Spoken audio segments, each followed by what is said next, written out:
Eu perdi meu pai, minha mãe quando eu tinha 1 ano e meio de vida e meu pai faleceu quando eu tinha 10 anos de idade. Então eu tive que trabalhar muito cedo. Se eu quisesse comprar minhas coisas, cortar cabelo, comprar uma roupa, alguma coisa assim. E aí eu fui para o Rio de Janeiro porque minha irmã morava no Rio de Janeiro, uma das minhas irmãs morava no Rio de Janeiro. E eu cheguei lá e eu estava acostumado a trabalhar desde bem cedo. Acho que eu tinha mais ou menos 13 anos nessa época. E eu vi as pessoas lá bastante acomodadas naquele lugar que eu estava. O pessoal do Rio de Janeiro é um pessoal muito trabalhador, que se importa com as coisas e tudo mais. Só que ali naquele local onde que eu estava, eu via pessoas jogando futebol em plena luz do dia, num determinado horário e tudo mais. E eu fiquei incomodado com aquilo.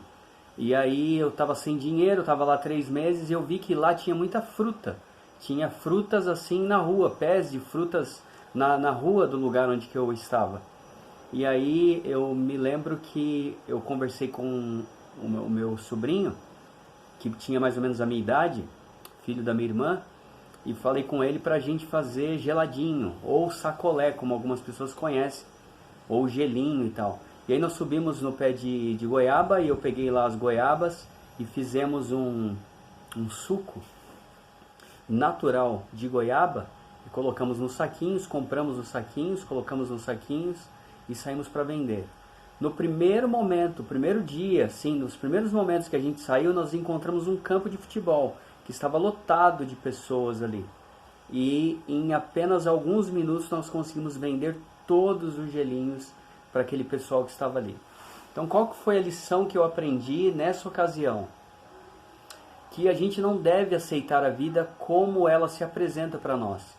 Nós podemos encontrar soluções e podemos encontrar meios para resolver os desafios e os problemas da nossa vida.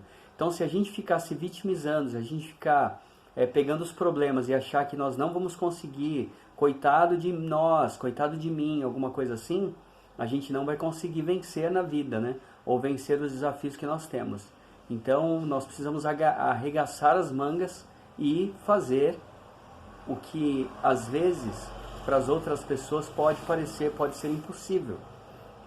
Uma outra coisa, uma sacada que eu percebi, é que nós precisamos sempre olhar para o nosso redor e usar os recursos que nós temos.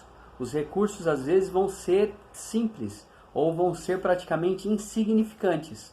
E é preciso olhos espirituais para perceber esses recursos. Então olhe ao seu redor, veja os recursos que tem ao alcance da tua mão e use esses recursos. Então pare de se vitimizar, pare de pensar que a vida é injusta contigo, pare de pensar que o país está em crise, que as dificuldades são muito grandes e que você não vai conseguir. Nós somos filhos de um Deus e nós podemos conseguir qualquer coisa que nós quisermos. Então a gente precisa pensar, ver os recursos que nós temos, os recursos que são apresentados para nós naquele momento e procurar fazer o melhor que a gente pode com o recurso que nós temos na mão. Quando você pega um limão, ele é azedo, mas aí o que a gente faz? A gente coloca água ali naquele limão e a gente coloca açúcar e do limão se torna uma limonada. A vida é muito parecida com isso, tá bom? Então são algumas dicas que eu queria compartilhar contigo. Amo o pessoal do Rio de Janeiro, é um pessoal muito batalhador. Como eu falei, era um local específico ali onde eu estava, talvez nas famílias ali que eu conheci especificamente que estava nessa situação. Mas eu conheço muitas pessoas ali em vários outros lugares que saem para batalhar, pegam os recursos que têm e fazem do limão limonadas para a vida. Um abraço, sucesso e até mais.